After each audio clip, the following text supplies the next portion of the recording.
자, 이슈 포커스 기호일보 한동식 기자 오셨습니다. 어서 오세요. 네, 안녕하세요. 한동식 기자님 스튜디오에 들어오시면서 저에게 지금 육각수 씨 지금 수돗물 이게 지금 너무 계속 심각해지는 것 같습니다. 이렇게 말씀하시면서 들어오셨는데 지금 그 수돗물 유충 신고가 전국적으로 지금 확산되고 있다는 소식 어제 이제 전해드렸지 않습니까?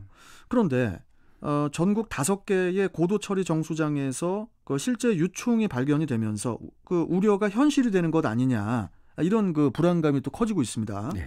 어제 그 환경부 발표 내용이죠. 자세히 좀 설명해 주시죠. 네, 그렇습니다. 이 우려가 현실화되는 것 아니냐 이런 게 지금 전국적으로 유충 발견 신고가 접수됐을 때만 해도 인천처럼 관리 문제가 아니라 각 가정에서의 관리 소홀 이런 부분이 아니었겠냐 이렇게 생각했는데요. 네. 환경부는 전국 고도 처리 정수장 49곳에 대해 긴급 조사를 실시했는데요.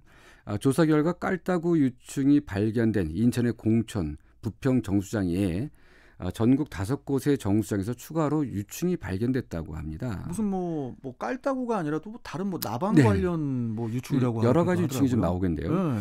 이들 정수장에서 발견된 유충은 모두 고도 처리 설비인 활성탄 여과지에서 발견된 것으로 조사됐습니다. 활성탄지는 인천 수돗물에서 발견된 깔따구 유충이 번식한 장소로 추정되는 지점입니다. 정부는 문제가 된 고도 처리 정수장 외에 일반 정수장 435개에 대해서도 오는 26일까지 조사를 마무리한다는 방침이어서 유충 발견 정수장 더 늘어날 가능성도 있습니다. 자, 그런데 이번 그 환경부 점검 그 결과에서는 인천의 공촌 또 그 부평 정수장의 관리 부실 문제가 드러났다고 해요. 이거 왜 인천만 유독 문제가 되는 겁니까? 네. 지금 이제 전국적으로 5개가 추가로 이제 유충이 발견됐다고 하는데, 근데 지금 다른 곳과 인천이 좀 다른 점이 있습니다. 인천 공촌 부평 정수장 2곳은 유충이 활성탄 여과층을 통과해 가정까지 그대로 흘러갔다는 점입니다. 다른 곳은 이제 이 활성탄 여과층에서만 발견됐고요. 가정까지 통과되진 않은 것으로 흘러들어가지 않은 것으로 확인됐는데요. 전문가들은 이것 때문에 관리 부실 가능성이 크다고 판단하고 있다고 합니다. 나머지 5곳은 유충이 나왔지만 여과층에서 지금 말씀드린 것처럼 가정까지 흘러들어가지 않았다.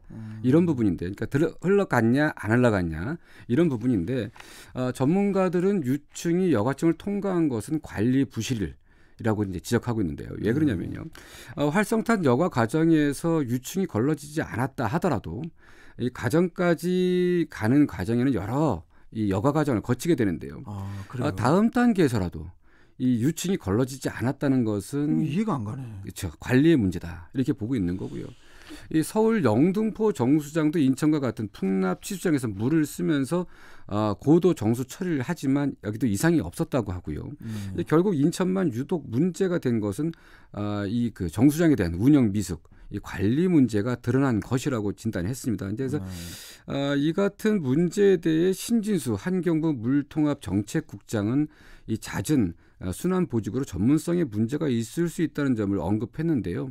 이런 잦은 이 순환 보직, 이 문제는 지난해 붉은 수돗물 사태 때 이 언급됐던 부분인데 이게 1년이 지나도 이런 부분이 해결되지 않았다 그러면 지금 과연 인천시가 그동안 무엇을 준비했고 무엇을 고쳤는지 상당히 좀 이해가 안 되는 부분입니다. 어쨌든 상황을 좀 지켜봐야 될 것 같고요. 예. 아니 이렇게 되면은 이제 이번에도 그 박남춘 인천시장이 책임에서 또 자유로울 수가 없을 것 같은데요. 네, 그렇습니다. 인천 상수도 혁신을 이루기 전에 터져버린 이번 수돗물 유충 사태, 이거로 이제 시민 불안이 이게 좀 갈수록 심화되고 있는데요. 그러니까 시민들 입장에서는 그렇습니다. 그래도 지난해는 물만 좀 더러웠지 않냐.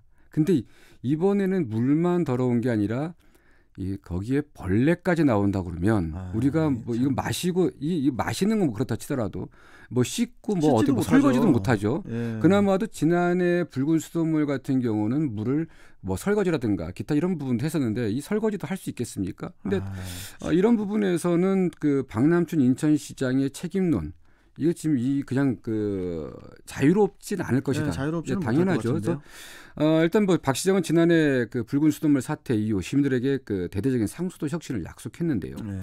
채 1년도 안 돼서 1년 좀 넘었죠. 잠깐 넘어서 다시 깔다구 유충이 발견되면서 신뢰를 아예 잃어버렸는데요. 상황이 이렇게 되자 박 시장에 대한 책임을 묻는 목소리가 터져 나오고 있습니다. 이제 뭐 당장 청와대 국민청원 등에는 관계자 책임 규명을 요구하는 글이 연달아 올라오고 있고요. 이래서 박 시장은 수돗물 관리 수정으로 책임을 피할 수 없을 것이고요. 그리고 또 지역 커뮤니티에서도 이 상수도 문제의 재발 방지 약속을 제대로 지키지 않은 박 시장의 책임을 묻고 질타하는 목소리가 나오고 있고요. 서구 주민들, 지난해 많은 피해를 입고 고통을 겪었죠. 서구 주민들도 박 시장이 사과하고 책임을 지는 모습을 보여야 한다고 촉구하고 있는데 박 시장 지난해 그 붉은 수돗물 사태 때는 시민단체로부터 직무유기로 고발당했고요. 또 주민들에게 주민 소환 이 직전까지 갔었는데 이번 사태에 대해서 박 시장이 어떤 행보를 보일지 지켜봐야 할 것 같습니다. 그러니까 이제 박남춘 시장도 그냥 말로만 뭐 책임지겠다, 뭐 기대해 줘라, 뭐 이러지 말고 행동으로 보여줘야 돼요. 네, 그렇습니다. 지금 뭐 상당히 심각한 상황인데요, 지금. 자, 그리고 다음 이야기를 좀 한번 간단하게 좀 가볼게요. 한국 GM의 그 카오카잼 대표가 비정규직 노동자의 불법 파견이 문제가 돼서 재판에 넘겨졌다고 하는데 이거 무슨 얘기입니까? 예, 그 현행법은 그 제조업체 직접 생산 공정에는 노동자를 파견할 수 없다고 이 파견법상 이게 정해져 있는데요. 그 GM 그 한국 GM의 카오카잼 대표이사가 비정규직 노동자 1,700여 명을 불법 파견 한 혐의로 파견받은 혐의로 이제 그 재판에 넘겨졌습니다. 인천지검 공공수사부와 창원지검 형사 4부 등이 이제 어제 이 카오카잼 사장과 그 사장 등 이제 한국 GM 임원 5명과 협력업체 운영자 23명 등 모두 28명을 불구속 기소했는데요.